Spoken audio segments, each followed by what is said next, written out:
ላይ ነገር አለ ሁኑት እያልኳችሁ ነው። በቃ ላይ እውነቴን ነው የምላችሁ። እግዚአብሔር እሱ ነገር እንድትሆኑ ይፈልጋል። በቃ እንድትሆኑ ይፈልጋል። በቃ እግዚአብሔር ማለት ነው። I swear to you እግዚአብሔር ይፈልጋል። በቃ እሱ ነገር እንድትሆኑ ዓላማችሁ እንድትሆኑ ይፈልጋል። በቃ እስኪ ሁላችሁም በቃኝ ብላችሁ ጻፉ። ላይቭ ቻት ላይ በቃኝ ብላችሁ ጻፉ፣ ወይም ደግሞ ኢናፍ ብላችሁ ጻፉ። ኢናፍ ብላችሁ ጻፉ። በቃኝ ወይም ኢናፍ ብላችሁ ጻፉ ቻት ላይ።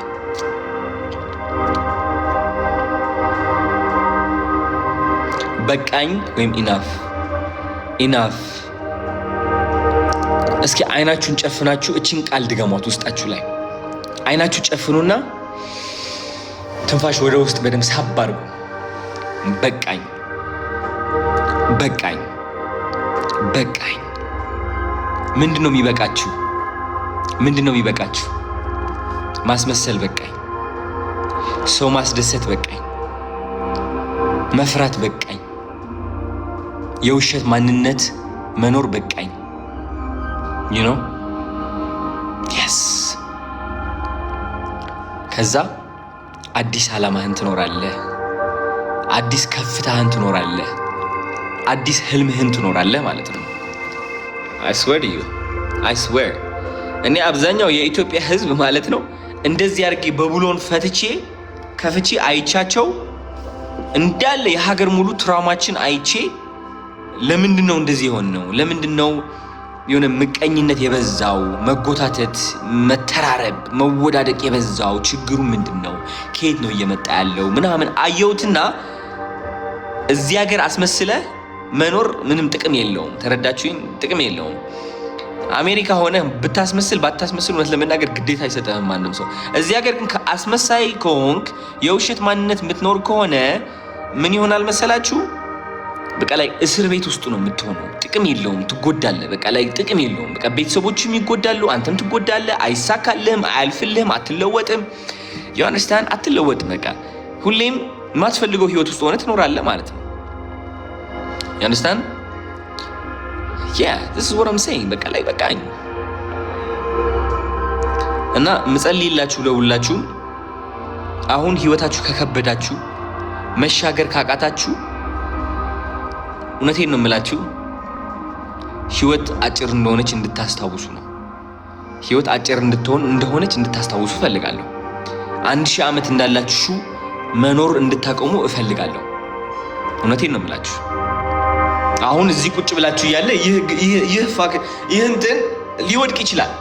በቃ ላይ ግሊችል መንገድ ስትወጡ በመኪና ልትገጩ ትችላላችሁ። በቃ ምን በቃ ይሄ እቺ ህይወት ጋራንቲ የላትም። በቃ ቅጽበት ነች።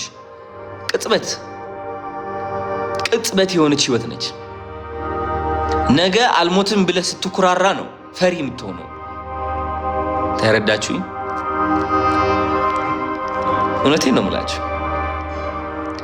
አንድ ቀን አስታውሳለሁ የሆነ ልንገራችሁ ስለዚህ ነገር አንድ ብላችሁ ጻፉ እስኪ። ስለዚህ ነገር ልንገራችሁ አንድ ብላችሁ ጻፉ። አንድ ብላችሁ ጻፉ ልንገራችሁ። አሁን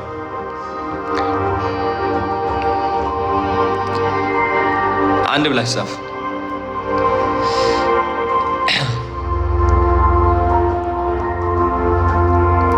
የሆነ ፖድካስት ላይ ሄድኩኝና ይሄ የሄድኩበት ፖድካስት ካት ተደርጓል። ማለት የተናገርኩት የሆነ ጥያቄ ተጠይቄ የመለስኩት መልስ አልገባም ወደ ፖድካስት ወደ ቪዲዮ ማለት ነው። ቢካዝ ትንሽ የሆነ ይፈጥራል። ምን ማለት ነው ምናምን የሚያስብል መልስ ነው፣ ግን ደግሞ ሀቅ ነው። በቃ ላይ የሆነ እውነታውን የሚያሳይ ማለት ነው። ምን ተባልኩ መሰላችሁ? አዶናይ ለምንድነው ሰዎች ማትፈራው? ማትፈራው የሆነ ለምንድነው እንደዚህ ደፋር የሆንከው ኮንፊደንት የሆንከው? ስለ ሰው ለምንድነው ማይጨንቀህ? መንገድህ የምትመራው ሲተርቡ ሲያሙ ሲያወዳድቁ ሳትሰማቸው ቀና ብለህ ለምንድን እንድትሄድ የሚያደርግህ ነገር ምንድነው ተብዬ ተጠየቅኩላችሁ። መልሱን ምን እንዳልኩኝ ታውቃላችሁ? ይህ መልስ ማለት ነው ካት ነው የተደረገው። አልገባም ወደ ፖድካስት። አንድ ብላችሁ ጻፉ ልንገራችሁ መልሱ ምን እንዳልኩ።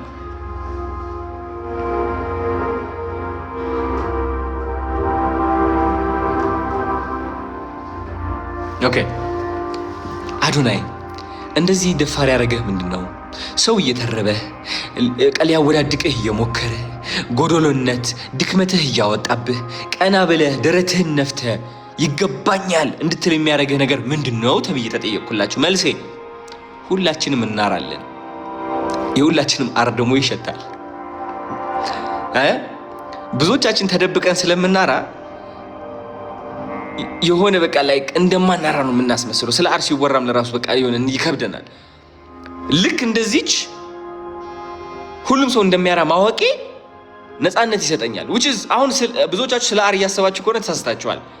ሁላችንም ጎዶሎነት አለን እያልኳችሁ ነው።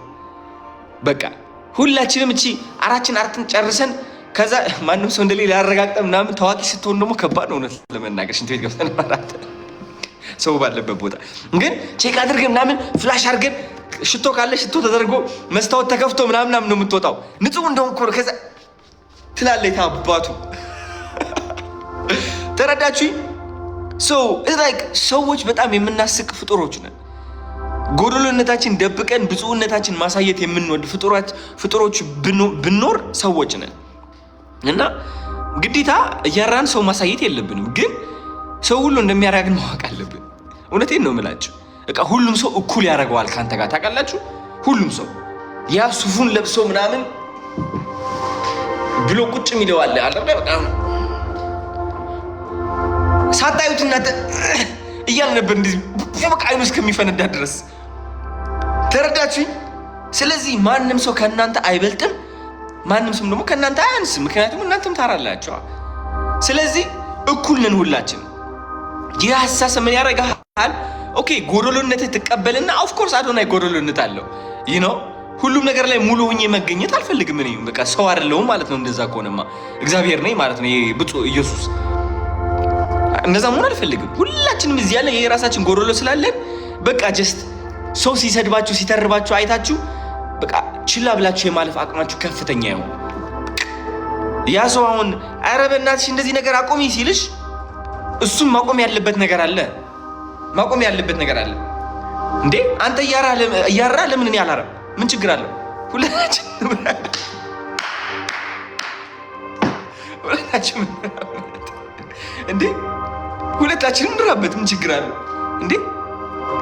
የኔ አር ትክክል ነው አንተ አይደለም ይባላል አይባልም። እንራበት ሁላችን በሰላም እንዴ። በቃ ይሄ ነው በቃ። ስለዚህ ስህተት መስራት አትፍሩ። ስህተት መስራት አትፍሩ። በቃ የሆነ ይሄ ወድቃችሁ መገኘት በቃ የሆነ ትክክል ነኝ ብላችሁ አስባችሁ ግን ደግሞ መሳሳትን የራሳችሁ እይታ ማስቀደምን አትፍሩ። ምንም ችግር የለውም። እውነት ለመናገር ምን ችግር አለው? አሁን አይ ሆፕ የምሳሌ ገብቷችኋል ብዬ አስባለሁ። እና እቺ ምክር ነች የተቆረጠችው። በጣም እውነቴን ነው የምላችሁ። እና ይህ ምክር ልሰጣችሁ ስለፈለኩ ነው ወደዚህ የመጣሁት። አይ ሆፕ ዛሬ አስተማሪ ምክር ነበረ ብዬ አስባለሁ። ሁላችንም ስኬት ላይ ሆነን ማየት ፈልጋለሁ። ትልቅ ደረጃ ላይ ደርሰን ማየት ፈልጋለሁ። ኢትዮጵያ ከፍታ ላይ እንድትሆን ፈልጋለሁ። ኢትዮጵያ ከፍ የምትለው እኛ ከፍ ስንል ነው። እኛ ወጣቶች በንጽህና ከፍ ስንል፣